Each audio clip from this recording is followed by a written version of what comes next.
Imagina un mundo agonizante. Esto es Escadrial, un cielo permanentemente teñido de un rojo enfermizo del que no cae lluvia, sino una fina y negra ceniza que lo cubre todo con un manto perpetuo. Se pega en la piel como un sudor sucio, se cuela por las rendijas de puertas y ventanas, tiñe el agua estancada y la escasa comida. Es pegajosa, asfixiante, implacable, vomitada por volcanes distantes, los ominosamente llamados montes de ceniza, cuyas siluetas dentadas apenas se distinguen en el horizonte brumoso. Durante 1000 largos y sofocantes años, este mundo ha vivido bajo la sombra opresiva del Lord Legislador, un emperador dios cuya inmortalidad es tan incuestionable como su poder absoluto. Él aplastó la profundidad, la oscuridad ancestral que amenazaba con devorarlo todo. Sí, pero rehizo el mundo a su imagen, una pesadilla ordenada de jerarquía y miedo, donde la esperanza es un lujo olvidado y la belleza apenas un recuerdo susurrado. Ni siquiera la noche ofrece respiro.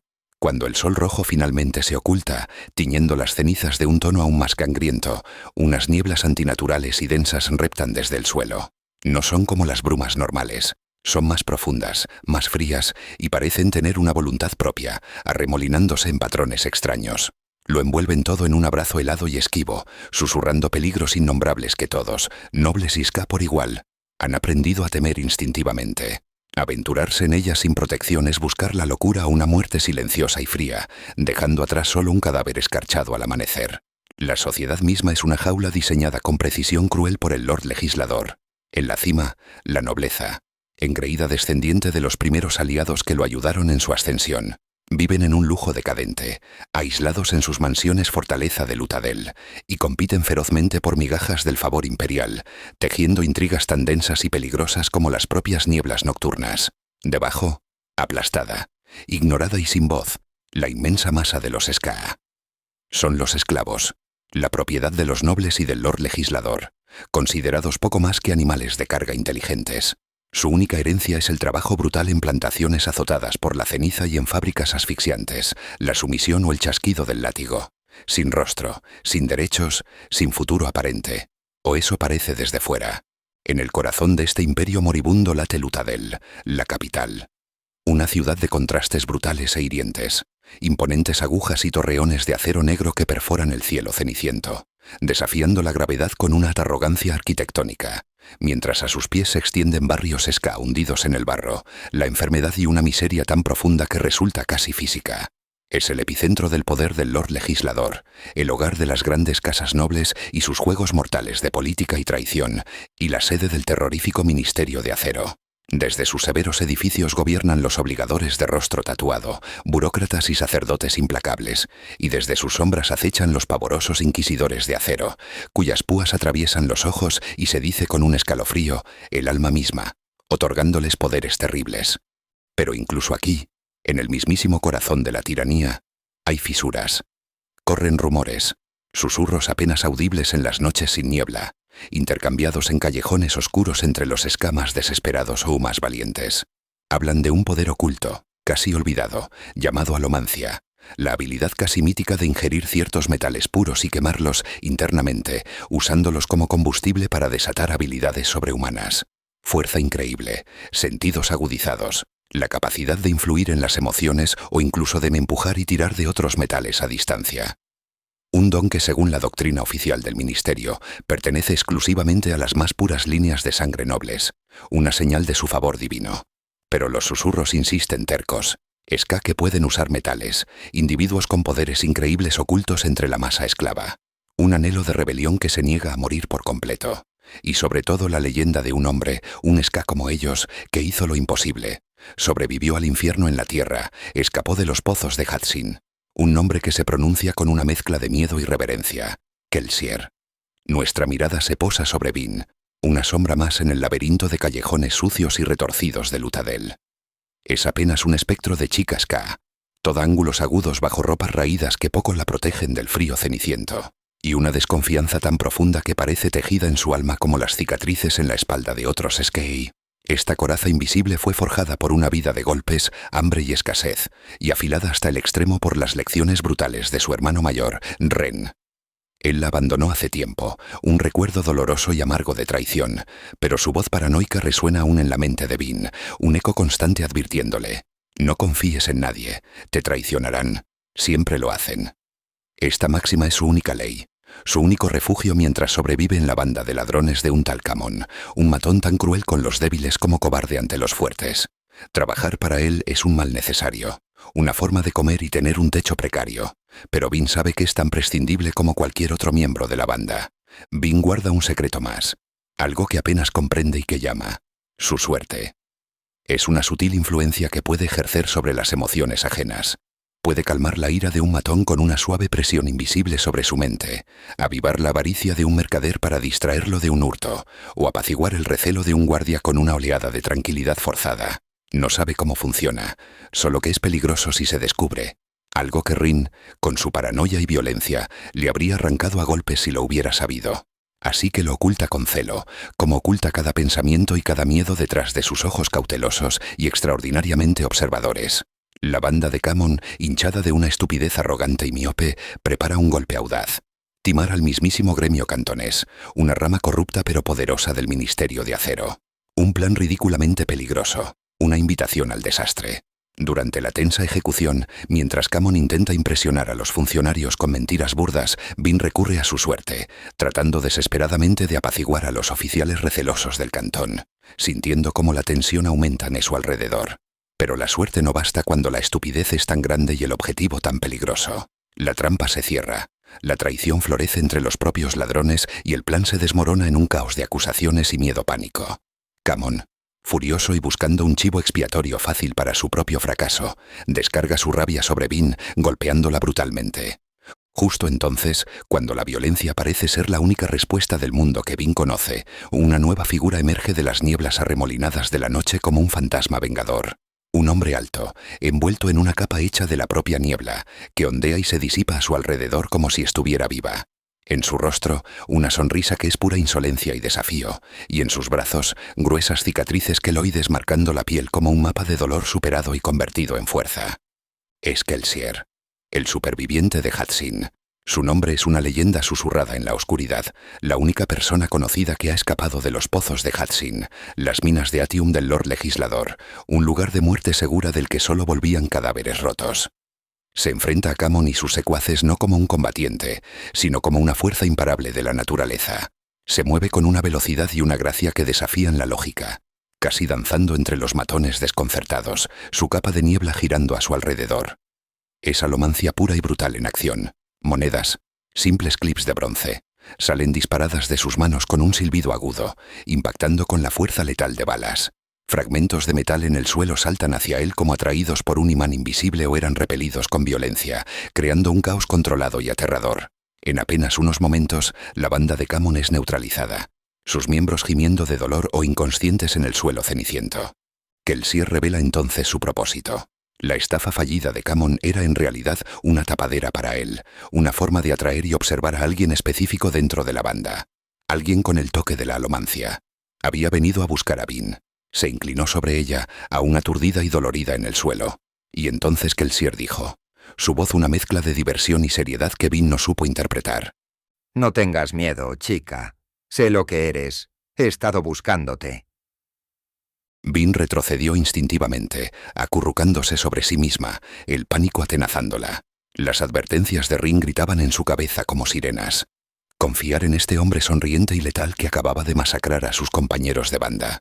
Imposible. Kelsier, leyendo su miedo como un libro abierto, se arrodilló a su lado manteniendo una distancia respetuosa. Le explicó la verdad sobre su suerte. No era suerte, era alomancia, el poder de quemar metales. Específicamente el poder de usar zinc para enardecer emociones y latón para calmarlas, 2 de los 8 metales alománticos básicos que un nacido de la bruma. Alguien extraordinariamente raro y poderoso, capaz de usar todos los metales, como él mismo podía quemar. Le reveló la gran mentira del imperio.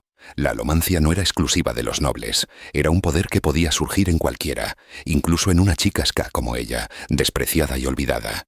Y entonces le hizo una oferta que le heló la sangre y a la vez encendió una diminuta y peligrosa chispa de algo desconocido en su interior. Unirse a su banda. Una banda, le aseguró, muy diferente a la de Camon. Una banda con un objetivo demencial, impensable. Derrocar al Lord Legislador y destruir su imperio final de 1000 años. La oferta era un abismo, una locura tentadora. Antes de que Bean pudiera siquiera procesarlo, el peligro real se materializó. Las pulsaciones rítmicas y amenazantes que solo Vin podía sentir con su bronce latente se intensificaron.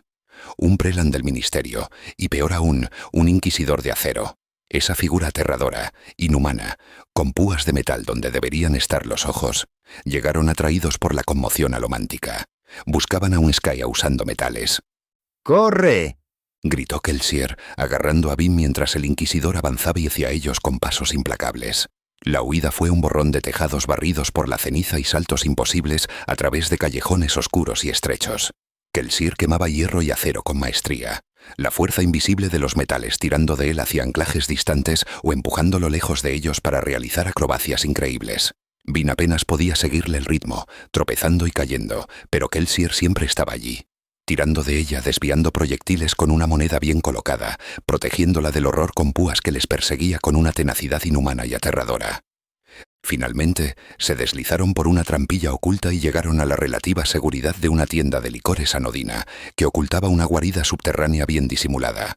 El lugar olía a un alcohol rancio, a polvo acumulado y, extrañamente, a madera recién cortada. Una sensación de sundo, propósito flotaba en el aire, muy diferente a la atmósfera de miedo y desesperación de las guaridas ska que Vin conocía.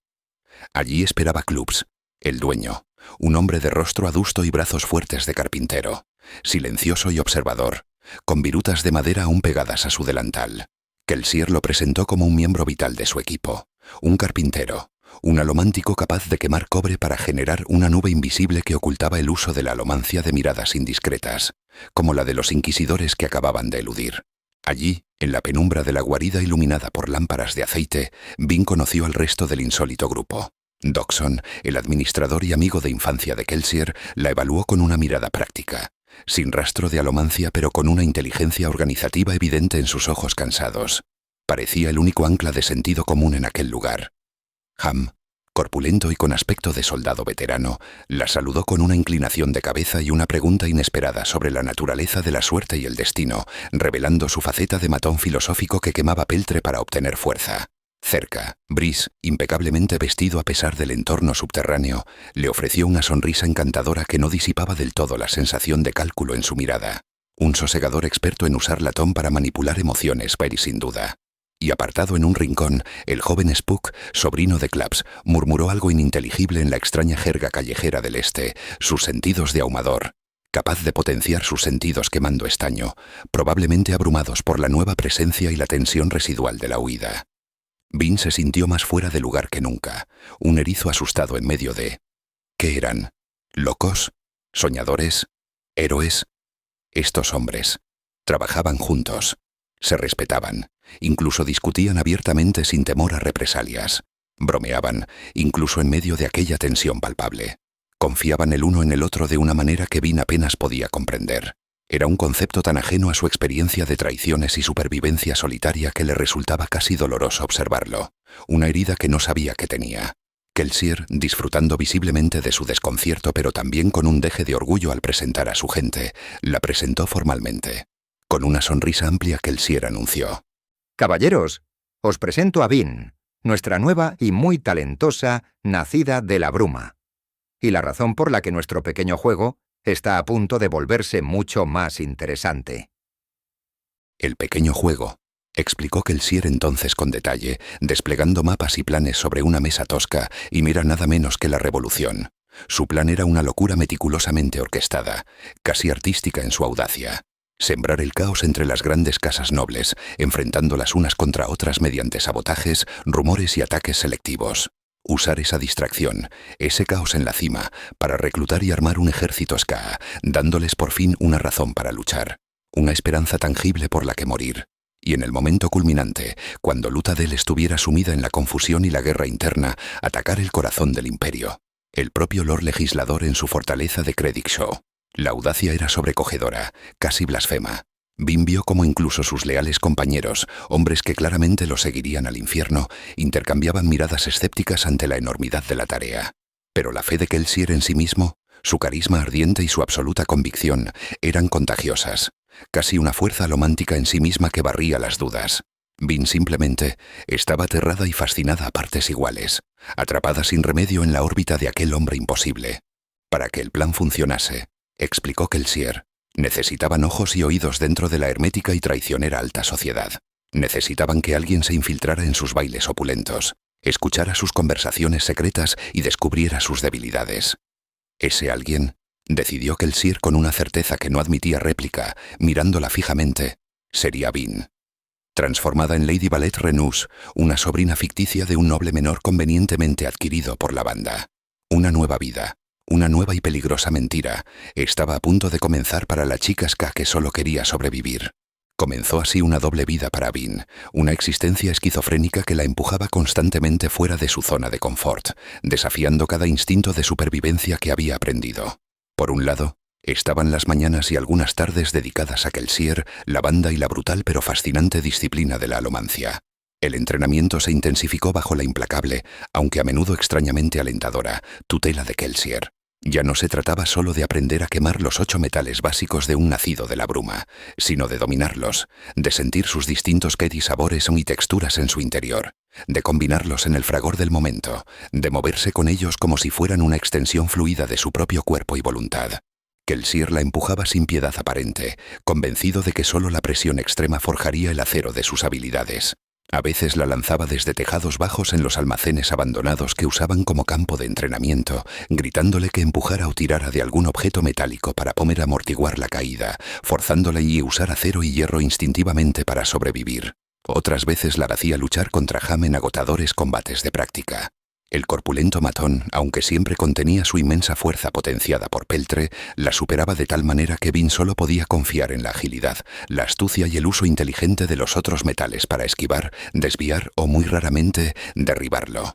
Estas sesiones le enseñaban estrategia y la amarga lección de sus propios límites físicos, pero también despertaban en ella una competitividad y una determinación que nunca supo que poseía. «No pienses tanto, Vin, siente», le gritaba Kelsier durante una sesión particularmente frustrante en la que Vin no lograba empujar una pesada puerta de metal. La frustración la bloqueaba. «La alomancia no está solo en tu cabeza, está en tu sangre, en tus huesos. Es parte de ti. Deja de pedirle permiso al metal y ordénale que se mueva». Kelsier lanzó una moneda al aire y con un empujón preciso la incrustó en la madera junto a la cabeza de Vin. Ella se sobresaltó, pero entendió el mensaje. Control, precisión, intención. Volvió Miro a intentarlo, y esta vez la puerta chirrió y se movió. Descubrió también el dolor cegador pero extrañamente revelador de quemar estaño en exceso, agudizando sus sentidos hasta que el simple roce de la ropa de entrenamiento sobre la piel era una abrasión insoportable y el murmullo constante de la ciudad un estruendo ensordecedor que amenazaba con quebrarla. Aprendió con esfuerzo y la guía paciente de Ham, quien a veces usaba el estaño para detectar fallos estructurales, a usarlo con moderación, a filtrar conscientemente el torrente de información sensorial para detectar el tintineo casi inaudible de monedas en un bolsillo oculto a través de una pared gruesa o el crujido infinitesimal de una tabla suelta bajo los pies de un guardia apostado a lo lejos. Era una herramienta poderosa para el espionaje, pero requería una disciplina mental agotadora. El peltre, por otro lado, era una oleada adictiva de poder puro, una fuerza bruta que recorría sus músculos, la hacía sentir invulnerable, capaz de correr más rápido que el viento, golpear con la fuerza de un ariete y resistir heridas que la habrían matado días antes. Pero Kelsier, viendo el brillo peligroso en sus ojos tras un combate particularmente exitoso contra unos matones callejeros, la apartó y le advirtió con una seriedad inusual. «El peltre te hace sentir invencible, Vin, pero no lo eres. Te permite ignorar el dolor, seguir luchando cuando tu cuerpo está destrozado por dentro. Es una droga poderosa. Si no tienes cuidado, si no aprendes a escuchar a tu cuerpo más allá del poder del metal, quemarás hasta la última reserva y caerás muerta sin siquiera darte cuenta». La advertencia resonó con las lecciones de supervivencia de Rin, añadiendo otra capa de complejidad y miedo a su creciente poder. Las noches, sin embargo, pertenecían a Lady Valette Renus, la delicada y misteriosa sobrina de un noble menor. Guiada por la tranquila sabiduría de Sasset, Vin aprendió a navegar por el complejo y traicionero ecosistema de los bailes y salones nobles de Lutadel. Cada evento era una batalla silenciosa de ingenio, apariencias y política despiadada disfrazada de cortesía y sonrisas forzadas. Aprendió muy a interpretar las miradas furtivas, las pausas significativas en la conversación, las sonrisas falsas que no llegaban a los ojos, a descifrar las pullas venenosas veladas en cumplidos empalagosos, a moverse por los salones con una gracia fingida que empezaba a sentirse, alarmantemente, casi natural. Observaba las interacciones como una antropóloga estudiando una tribu extraña, anotando mentalmente las alianzas cambiantes, la forma en que el poder, el miedo y la ambición dictaban cada gesto, cada palabra. Seyssed no solo le enseñaba etiqueta y los complicados pasos de baile. Compartía con ella fragmentos de mi historia prohibida, relatos de las múltiples religiones y culturas que el Lord Legislador había intentado erradicar, conocimientos que él preservaba en sus mentes metálicas gracias a la feruquimia. Le hablaba con una nostalgia apenas velada de un mundo anterior al Imperio Final, un mundo con un sol amarillo brillante en lugar de rojo, con plantas verdes y cielos azules, un concepto tan ajeno a la realidad cenicienta y opresiva de Escadrial que Vin apenas podía concebirlo, sintiéndolo más como un cuento de hadas que como una posibilidad histórica perdida. ¿De verdad existió un mundo así, Saced? Preguntó Vin una noche mirando las cenizas caer tras los ventanales de la mansión Renú. Saced asintió lentamente. Los registros son fragmentarios, joven Vin, pero sí. El Lord Legislador rehizo el mundo, pero no lo creó de la nada. Hubo algo antes. Ellen Venture se convirtió en una presencia constante, casi inevitable en esos bailes. Para sorpresa y creciente confusión de Vin, él parecía buscar activamente su compañía, a menudo apartándose con torpeza de los grupos de jóvenes nobles superficiales que competían por su atención para encontrarle y ella, la silenciosa Lady Ballet. No flirteaba como los otros. En cambio, le hablaba apasionadamente de libros prohibidos que leía en secreto, de filosofía política, de sus ideas idealistas y a menudo peligrosamente ingenuas sobre cómo reformar el imperio desde dentro, sin necesidad de violencia o revolución. Había una honestidad casi dolorosa en él, una falta de pretensión en medio de tanta falsedad calculada, que la desarmaba y la atraía a partes iguales. ¿Has leído el Tratado de la Esencia? Le preguntó una noche, sus ojos brillando de entusiasmo intelectual mientras se encontraban un rincón tranquilo lejos de la música estridente. Argumenta que la verdadera nobleza no reside en la sangre o el título, sino en la capacidad de actuar con honor y justicia, especialmente hacia aquellos que no tienen poder. Imagínate si aplicáramos eso en Luthadel. Cambiaría todo. Vin se encontraba disfrutando extrañamente y peligrosamente de estas conversaciones. Compartía con él una conexión intelectual que nunca ni había experimentado, un atisbo de un mundo de ideas más allá de la mera supervivencia. Pero cada palabra amable de Elend, cada confidencia compartida sobre sus propios miedos o sus desacuerdos con su padre, era una punzada de culpa en su conciencia. Estaba engañándole de la forma más íntima. Él hablaba con Lady Ballet, una invención cuidadosamente construida por Saced y Kelsier. La verdadera Vin, la chica Sky de las calles con cicatrices en la espalda y miedo en el corazón, permanecía oculta detrás de una máscara de seda y buenas maneras, observando con pavor y un anhelo que no se atrevía así a nombrar. ¿Qué pensaría él si supiera la verdad? La idea era aterradora, paralizante. ¿La odiaría? ¿La despreciaría? O peor, sentiría lástima. Mientras Vin luchaba con su doble vida y su conciencia atribulada, el resto de la banda trabajaba incansablemente en las sombras, llevando a cabo la audaz estrategia de Kelsier.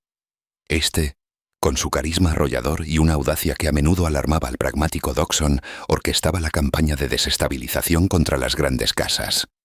Sus objetivos eran claros: debilitarlas económicamente, enemistarlas políticamente usando desinformación y viejas rencillas, y crear un ambiente general de caos e inseguridad que hiciera parecer débil al ministerio y posible una revuelta ska a gran escala. Usando la alomancia de forma creativa y la astucia especializada de cada miembro de la banda, realizaban ataques quirúrgicos. Ham y su fuerza de peltre para demoliciones controladas o intimidación física.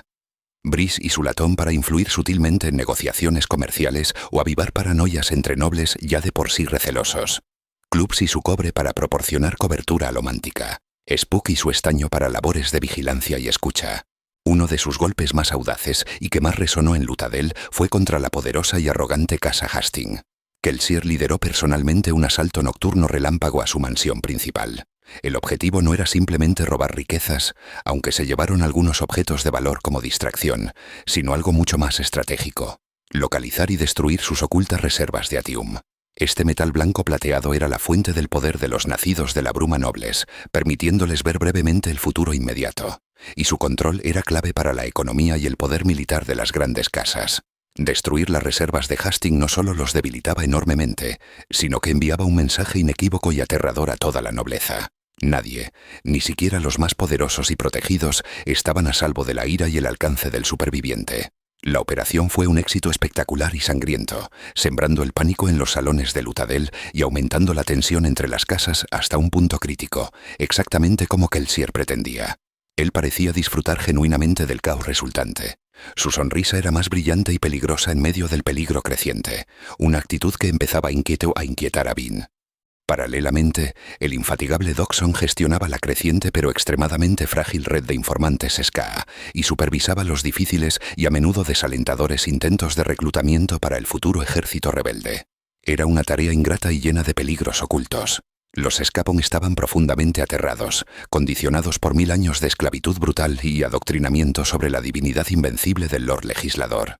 Convencerlos de alzarse contra un dios inmortal que controlaba todos los aspectos de sus vidas era casi imposible. Muchos preferían la seguridad relativa de la sumisión conocida al riesgo aterrador de una rebelión que parecía destinada al fracaso y a represalias terribles. Además, el Ministerio de Acero tenía ojos y oídos en todas partes, incluso infiltrados entre los propios SKI. Cualquier reunión clandestina, cualquier intento de organizar resistencia, corría el riesgo inminente de ser descubierto y brutalmente reprimido por los garrisons locales, o peor aún, por los inquisidores. La paranoia era constante en la red SKA, y las sospechas sobre un posible traidor dentro de sus propias filas, alguien que podría estar pasando información vital al ministerio, se volvieron una preocupación acuciante que amenazaba con deshacer la delicada red de confianza que Kelsier intentaba tejer. La información más valiosa y a la vez más peligrosa seguía proviniendo de Marsh, el hermano mayor de Kelsier. Un hombre sombrío, silencioso y consumido por su misión, que también era un buscador alomántico, capaz de quemar bronce para detectar el uso cercano de alomancia. Marsh se había sometido a un doloroso y complejo proceso para infiltrarse en el corazón mismo del Ministerio de Acero, haciéndose pasar por un obligador. Sus informes llegaban esporádicamente, a través de métodos ingeniosos y extremadamente arriesgados, pero ofrecían una visión aterradora de la maquinaria interna del ministerio, de sus recursos aparentemente ilimitados y del verdadero poder y naturaleza de los inquisidores de acero. Confirmó que MIDP eran seres terribles, antiguos alománticos, muchos de ellos feruquimistas terrisanos capturados, modificados mediante la hemalurgia, un arte oscuro y prohibido que implicaba el uso de púas metálicas para robar poderes alománticos a otros, matándolos brutalmente en el proceso. Estas púas no solo les otorgaban múltiples poderes combinados, sino también una fuerza y resistencia inhumanas y, lo más aterrador, la capacidad de ver o sentir la alomancia y atravesar las nubes de cobre que los carpinteros como Clubs usaban para ocultar a otros alománticos. Marsh vivía en constante peligro mortal. Cada día era una apuesta contra una muerte horrible y una tortura inimaginable si su verdadera identidad o sus actividades eran descubiertas. Bean, mientras tanto, hacía sus propios descubrimientos silenciosos en el mundo brillante pero hueco de la nobleza. En uno de los bailes, usando discretamente su estaño para agudizar el oído más allá de lo normal mientras fingía admirar un tapiz, escuchó fragmentos de una conversación tensa entre dos nobles menores que hablaban de movimientos secretos de tropas del ejército privado de la Casa Venture y de ciertas rivalidades políticas internas y traiciones planeadas. Transmitió esta información crucial inmediatamente a Kelsier a través de mensajes codificados. Su habilidad para mezclarse, para parecer inofensiva y casi invisible mientras observaba y escuchaba todo con sus sentidos aumentados, se volvió invaluable para la banda. Pero esta cercanía al enemigo, y también a sus nuevos y extraños aliados, la hacía notar cosas extrañas, inconsistencias, preguntas sin respuesta.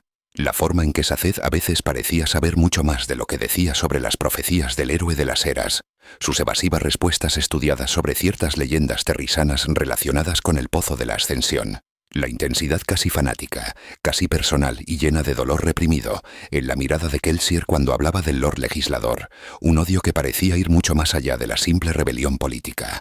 Las tensiones subterráneas no expresadas y las lealtades complejas entre los miembros de la banda, cada uno con su propia historia y motivaciones ocultas. Empezó a cuestionar más, a observar con más atención su mente SKA, entrenada para la supervivencia, siempre alerta al peligro y al engaño oculto tras las sonrisas y las palabras amables. Kelsier, sintiendo que necesitaban desesperadamente más información directa sobre el propio Lord Legislador para encontrar una debilidad explotable, un talón de Aquiles en un dios, planeó la misión más arriesgada y descabellada hasta la fecha, una infiltración nocturna en Credicshaw, la mismísima, imponente y supuestamente inexpugnable fortaleza palacio del Lord Legislador. La idea era buscar cualquier debilidad arquitectónica, cualquier rutina de guardia predecible, cualquier pista sobre sus hábitos, sus poderes o, idealmente, sobre cómo herir o matar a un ser considerado inmortal. La operación fue increíblemente tensa y peligrosa desde el principio. Requirió la coordinación perfecta y silenciosa de todo el equipo principal, la fuerza controlada de Han para derribar obstáculos reforzados silenciosamente, el sigilo de Clubs y su nube de cobre para ocultar sus pulsos alománticos, la distracción de Brice usando sus poderes sosegadores para calmar a los guardias a distancia o sembrar confusión, y el poder combinado y la agilidad aérea de Kelsier y Bean como nacidos de la bruma para navegar por las complejas defensas exteriores usando hierro y acero para empujar y tirar. Lograron penetrar profundamente en algunas cámaras opulentas y silenciosas del palacio, lugares que ningún Scasia había pisado en siglos. No encontraron rastro del Lord Legislador, que residía en las zonas más interiores y protegidas.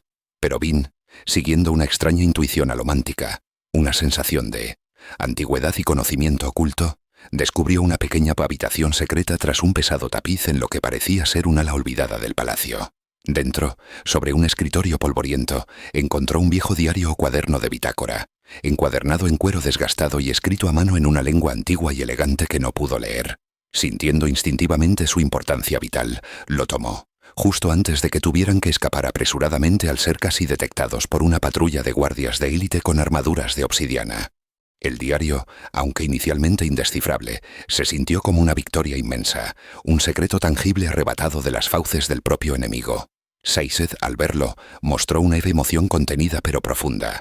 Con su vasto conocimiento lingüístico almacenado feruquímicamente en sus mentes metálicas de cobre, empezó inmediatamente la ardua y fascinante tarea de traducirlo, reconociendo la escritura como una forma arcaica de terrisano. La paranoia en Lutadel era casi palpable, una capa más de opresión sobre la ceniza y las nieblas. Los nobles, sacudidos por la audacia de los ataques de Kelsier, se miraban unos a otros con renovada sospecha, cancelando acuerdos comerciales y reforzando la seguridad de sus mansiones, exactamente como Kelsier había previsto.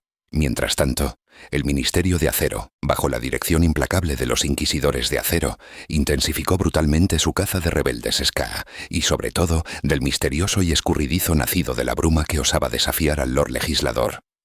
Las redadas en los barrios bajos se volvieron nocturnas, indiscriminadas y despiadadas.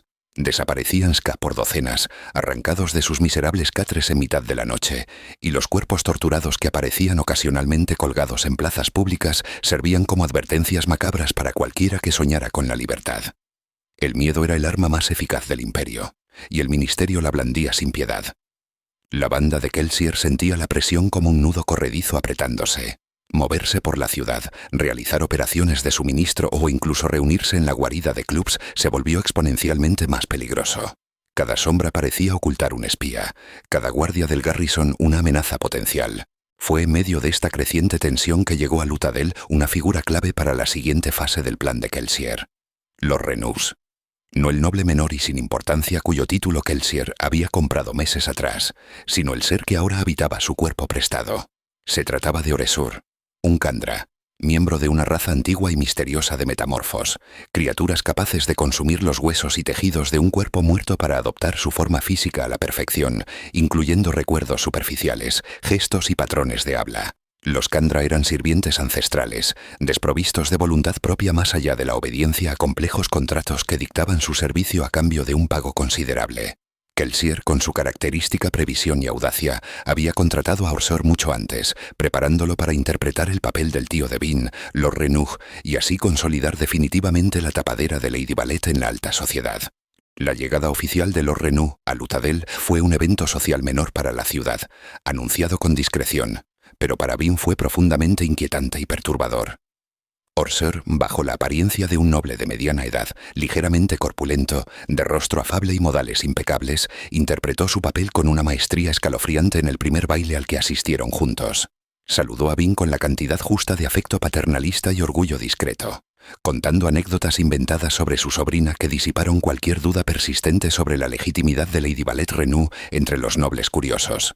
Nadie sospechó, pero Bean, con sus sentidos alománticos agudizados por el estaño y su instinto casi siempre alerta a la falsedad, percibía algo, fundamentalmente artificial bajo la fachada perfecta. Una quietud antinatural en sus ojos, una falta absoluta de los pequeños tics inconscientes, las respiraciones irregulares, los gestos espontáneos que caracterizan a los seres humanos. Era como hablar con una estatua increíblemente bien hecha. Más tarde, en la relativa privacidad de la guarida subterránea, Kelsier le explicó a Bean la verdad sobre los Kandra, disfrutando claramente de su expresión de horror y asco mal disimulados. «Son fascinantes, ¿verdad?», muy influencial, dijo Kelsier con una sonrisa torcida, estudiando su reacción. «No son humanos, Bean. Son algo mixto y diferente. Metamorfos ancestrales. Perfectos imitadores. Y leales solo al contrato que firman. Orseur lleva los huesos de Renaud, literalmente. Devoró el cadáver para obtener la forma. Es la coartada perfecta. Nadie sospechará jamás». Bean se estremeció violentamente, sintiendo náuseas. ¿Y qué pasó con el verdadero Lord Renaud?». Component Placement preguntó con un hilo de voz. La sonrisa de Kelsier se desvaneció un poco, aunque no del todo. «Necesitábamos sus huesos para el disfraz. Digamos que tuvo un accidente conveniente. Murió, rápidamente. No te preocupes», añadió con ligereza. Era un hombre despreciable, un lamebotas y colaborador del ministerio. Le hicimos un favor al mundo. Su tono era despreocupado, casi jovial. Pero Bean detectó una frialdad calculadora bajo la superficie que la perturbó profundamente. La facilidad con la que Kelsier hablaba de la muerte, de quitar una vida como si fuera un simple trámite para facilitar sus planes, era desconcertante y aterradora. ¿Había algún límite para él? ¿Hasta dónde llegaría por su rebelión? La presencia de Orseur Renaud, aunque innegablemente útil para su tapadera, añadió otra capa de extrañeza y tensión a la ya complicada vida de Bean. El Kandra era formal hasta la exasperación, reservado, y se movía con una eficiencia silenciosa que resultaba inquietante. Respondía a las preguntas de Bean sobre el contrato y sus habilidades con una precisión casi clínica, detallando cómo procesaba los cuerpos o cómo funcionaban sus bendiciones hemalúrgicas, las púas que les otorgaban conciencia y habilidades, pero siempre desde una distancia emocional absoluta. Bean no podía evitar sentir una profunda repulsión física y moral mezclada con una morbosa curiosidad por aquella criatura. «¿No sientes nada?», le preguntó una vez, incapaz de contenerse mientras observaba cómo Renaud ajustaba impecablemente su corbata en un espejo. Al usar sus huesos, al vivir en su piel. Orseur, en la forma perfecta de Renaud, se giró lentamente hacia ella, su expresión completamente imperturbable.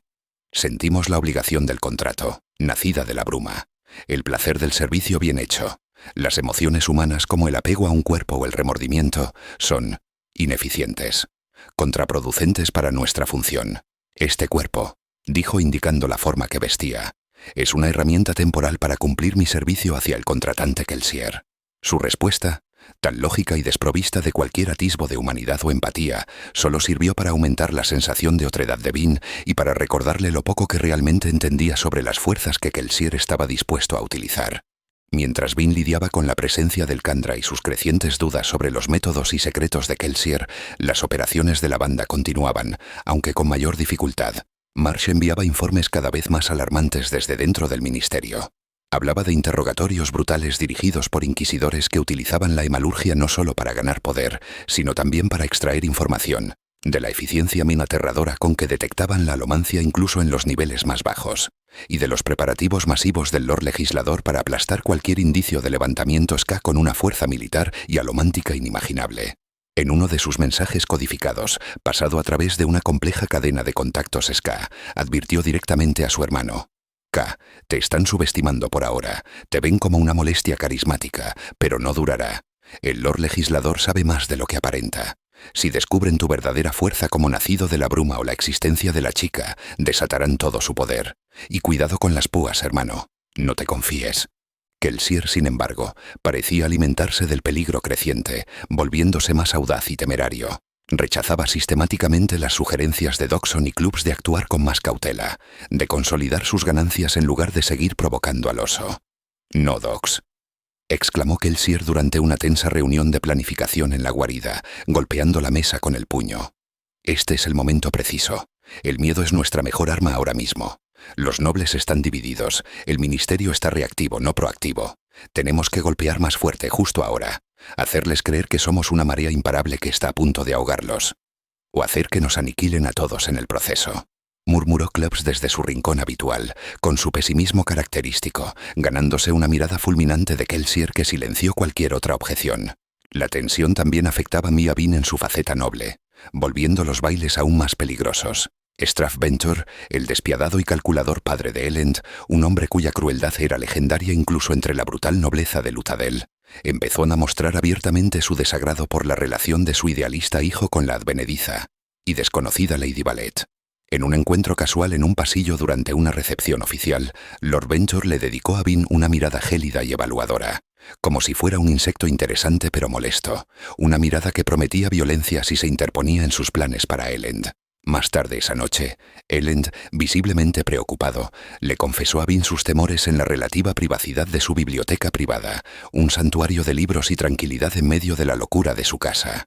«Mi padre», dijo Elend con voz queda, observando las cenizas caer tras los gruesos ventanales. «Cree que eres una distracción. O peor, una mala influencia con ideas peligrosas. Me presiona constantemente para que me aleje de ti, para que me centre en alianzas más ventajosas para la casa Venture. Amenaza con...». Se interrumpió pasando una mano por su cabello con frustración. «¿Y qué harás?», preguntó Bean, su corazón latiendo con una mezcla de miedo y una absurda esperanza. Temía su respuesta. Temía perder la única conexión genuina que había encontrado en ese mundo falso y hostil.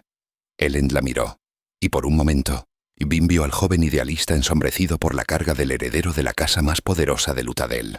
«Haré lo que deba por mi casa», dijo con una firmeza que le dolió a Bean, pero luego añadió, más suavemente casi en un susurro, «pero también haré lo que crea correcto, y creo que hablar contigo, Ballet, cuestionar las cosas contigo, es correcto.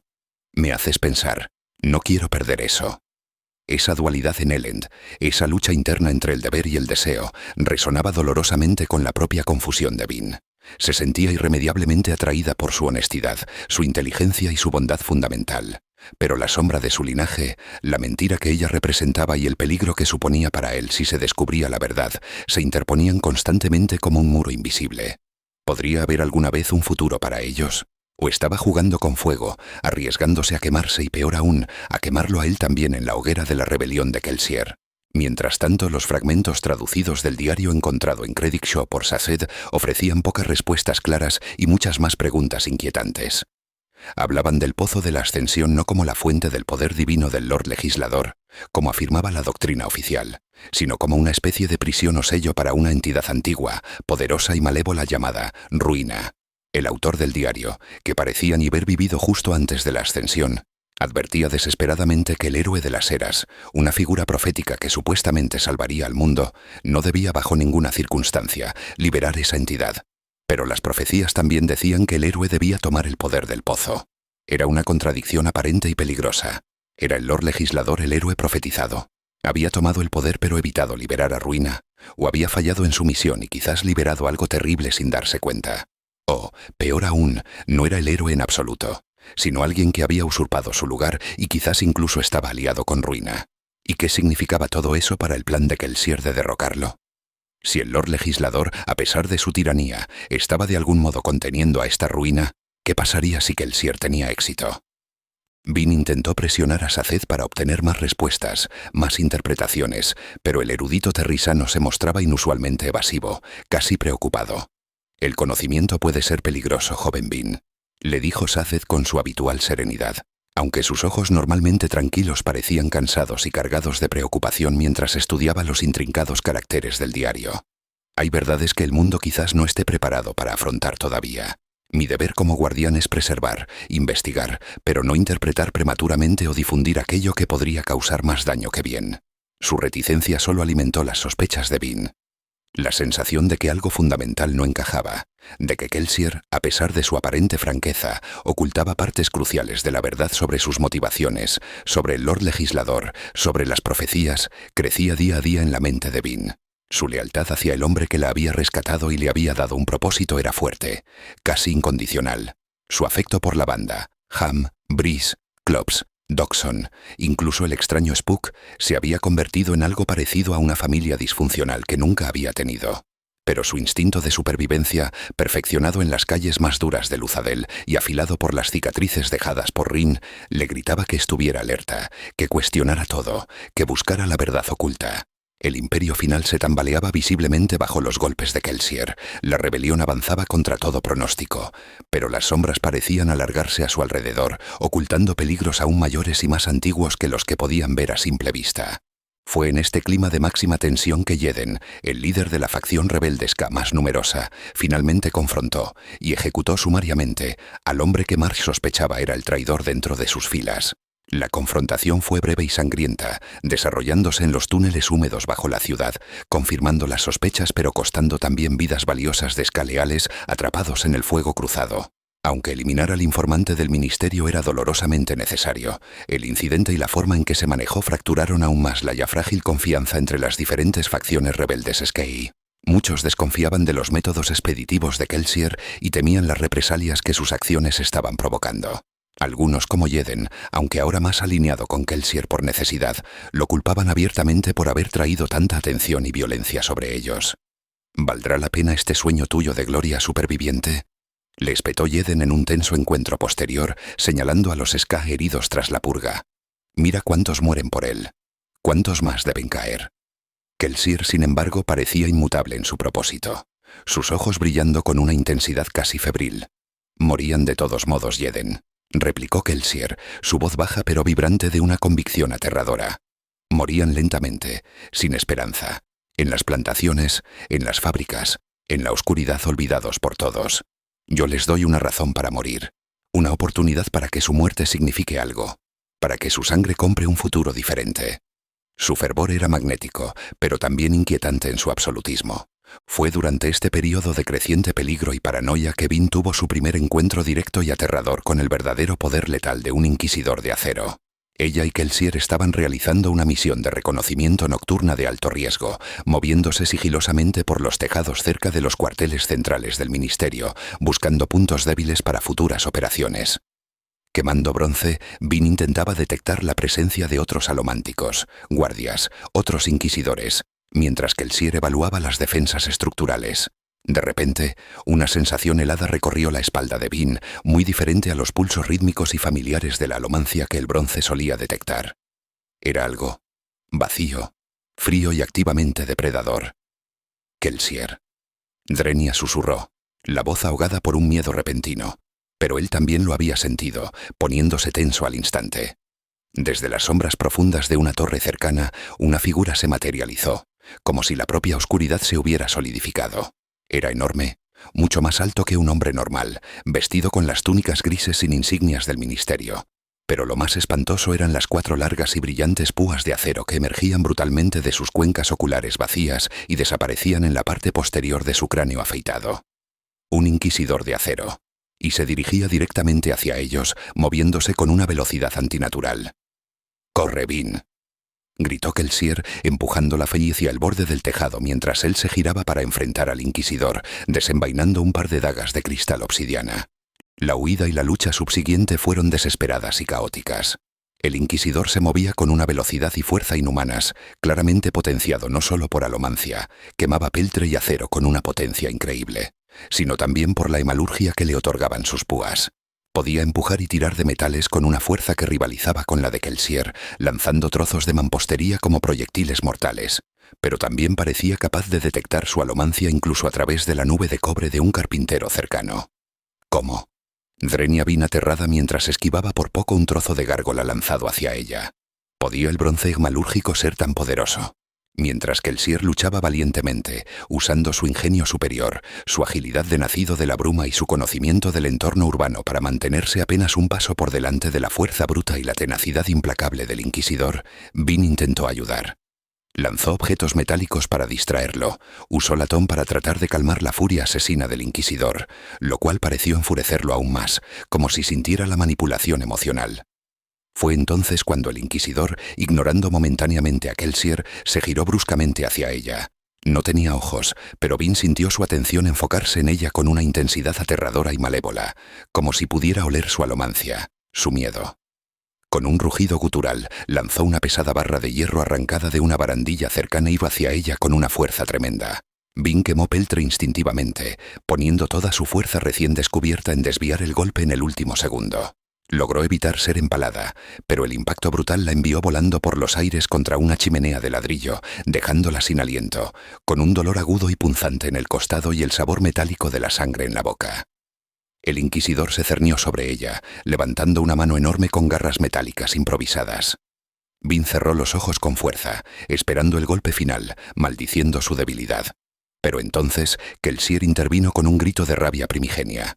Ejecutó una maniobra alomántica desesperada y brillante, empujando simultáneamente con toda su fuerza contra todas las fuentes de metal cercanas, clavos en las vigas, bisagras de puertas, incluso las propias púas del inquisidor, para crear una onda de choque multidireccional que desequilibró al monstruo lo suficiente como para darle a Vin una fracción de segundo para escabullirse. «Ahora, Vin, vete», ordenó Kelsier, interponiéndose de nuevo valientemente entre ella y el inquisidor, preparándose para la siguiente embestida. Huir mientras Kelsier arriesgaba su vida fue una de las cosas más difíciles y dolorosas que Vin había hecho nunca.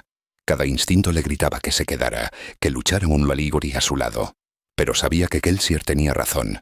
Él tenía más posibilidades de escapar si no tenía que protegerla. Logró escapar hacia las calles inferiores, perdiéndose en los callejones oscuros, su corazón latiendo con fuerza desbocada en sus oídos, el miedo helado mezclado con una nueva y sombría comprensión del poder inhumano al que se enfrentaban. ¿Cómo podrían ganar contra seres así? Mucho más tarde esa noche, Kelsier regresó a la guarida, magullado, ensangrentado, agotado hasta el extremo, pero desafiantemente vivo. Había logrado escapar usando una combinación de astucia, alomancia y pura suerte, pero no sin antes obtener una visión fugaz y reveladora de algo bajo la túnica rasgada del inquisidor durante la pelea. Más púas, más largas, atravesando su torso. «No son solo alománticos potenciados, Vin», explicó Kelsier con voz tensa mientras Dodgson y Ham limpiaban y vendaban sus numerosas heridas. «Esas púas les dan poder directamente. Marsh tenía razón. Es hemalurgia. Roban el poder alomántico de otros alománticos, matándolos en el proceso para crear esas púas. Y esas púas, creo que les permiten ver la alomancia de alguna manera, atravesar el cobre. No podemos escondernos de ellos fácilmente». Se estremeció, un gesto inusual en él. «Son monstruos. Monstruos creados personal y por el Lord Legislador». Este encuentro brutal marcó profundamente a Vin. La invencibilidad percibida del Lord Legislador y sus sirvientes más cercanos se sintió más real y aterradora que nunca. La rebelión parecía más que nunca una locura suicida condenada al fracaso. Sin embargo, paradójicamente, ver la determinación inquebrantable de Kelsier, su negativa a rendirse incluso frente a tal horror, su voluntad de luchar y sacrificarse, reforzó la propia resolución de Vin. No podía abandonar ahora. No podía abandonarlo a él, ni a la banda, ni a la pequeña y frágil esperanza que representaban. Si iban a caer, caerían luchando. Los acontecimientos, a partir de ese momento, se precipitaron hacia un clímax inevitable. Con la información sobre cómo los inquisidores podrían estar rastreándolos, posiblemente a través de las propias púas hemalúrgicas actuando como una forma de bronce alomántico continuo y penetrante, la banda tuvo que cambiar radicalmente sus tácticas, volviéndose aún más cautelosos, usando rutas subterráneas y evitando cualquier uso innecesario de alomancia. Kelsier, sin embargo, parecía decidido a hacer exactamente lo contrario, forzar un enfrentamiento decisivo. Para consternación de Dodgson y gran parte de la banda, anunció su plan final para esa fase de la rebelión. Un ataque público y a plena luz del día contra el centro de ejecuciones del ministerio en la plaza de la Fuente Imperial, buscando liberar a un grupo de prisioneros Ska importantes, incluyendo algunos de los líderes capturados de Jeden, y sobre todo, desafiar directamente la autoridad y la imagen de invencibilidad del Lord Legislador ante los ojos de toda Luthadel, Ska y nobles por igual. Era un plan increíblemente arriesgado, casi un suicidio anunciado. El lugar estaría fuertemente custodiado, y era casi seguro que habría inquisidores presentes. Dodgson protestó con vehemencia, enumerando todos los riesgos. «Kelsier, por el amor de los supervivientes, esto es una locura. Irás directamente hacia ellos, hacia las fauces del lobo. Los inquisidores te estarán esperando». «Exactamente, Dox», respondió Kelsier con una sonrisa sombría que no llegó a sus ojos, una mirada llena de una resolución fría y distante. «Es hora de dejar de escondernos en las sombras. Es hora de mostrarles a los Skath y a los nobles que el Lord Legislador puede ser desafiado, que no es invencible, Necesitan ver esperanza. Necesitan ver Ilipatech a alguien luchar abiertamente. ¿O necesitan verte convertido en un mártir? Swing preguntó Brice con su habitual cinismo, aunque esta vez había una nota inusual de genuina preocupación en su voz mientras pulía una de sus elegantes mancuernillas. Kelsier no respondió directamente a la pregunta de Brice, pero su mirada se endureció, volviéndose hacia todos los presentes en la guarida. Haced los preparativos. Necesitaré todo vuestro apoyo. Cada uno de vosotros tiene un papel crucial que jugar. Su tono no dejaba lugar a la discusión. Bean sintió un escalofrío recorrerla de nuevo, más intenso esta vez. La forma en que Kelsier hablaba, su calma antinatural, su casi aceptación del peligro extremo. Olía a despedida. Empezó a sospechar, con una certeza creciente y aterradora, que Kelsier no esperaba sobrevivir a su propio plan, que tal vez su objetivo final no era solo iniciar la rebelión o derrocar al Lord Legislador él mismo, sino convertirse en un símbolo, una chispa, una leyenda martirizada que inspirara a los Ska a levantarse incluso, o especialmente, después de su muerte. La idea la llenó de pavor. La idea de perderlo, de perder a su mentor y protector, y confusamente también de una extraña forma de admiración por su dedicación absoluta. Mientras la banda se preparaba febrilmente para la operación más peligrosa y quizás definitiva de sus vidas, Seth finalmente logró descifrar un pasaje crucial y especialmente críptico del diario recuperado de Credit Show. Hablaba de que el poder latente en el pozo de la ascensión era inmenso, tentador, que ofrecía la divinidad a quien lo tomara, pero que era fundamentalmente una trampa tendida por la entidad malévola llamada Ruina, diseñada para asegurar su propia liberación. Y de forma casi casual mencionaba algo llamado el 11º metal, un metal alomántico desconocido, más allá de los 8 básicos y los 2 metales superiores, oro y atium, que el autor del diario creía era la verdadera clave, quizás la única para derrotar al Lord Legislador. 11º metal. Drenia murmuró Bean para sí misma, la frase resonando con un poder extraño. Se volvió hacia Saced. ¿Kelsier sabe sobre esto? ¿Sobre este metal? Seyset la miró con gravedad, sus rasgos normalmente serenos tensos por la preocupación. No lo sé con certeza, joven Bean. Kelsier ha estado buscando leyendas sobre cómo derrotar al Lord Legislador durante años. Es posible.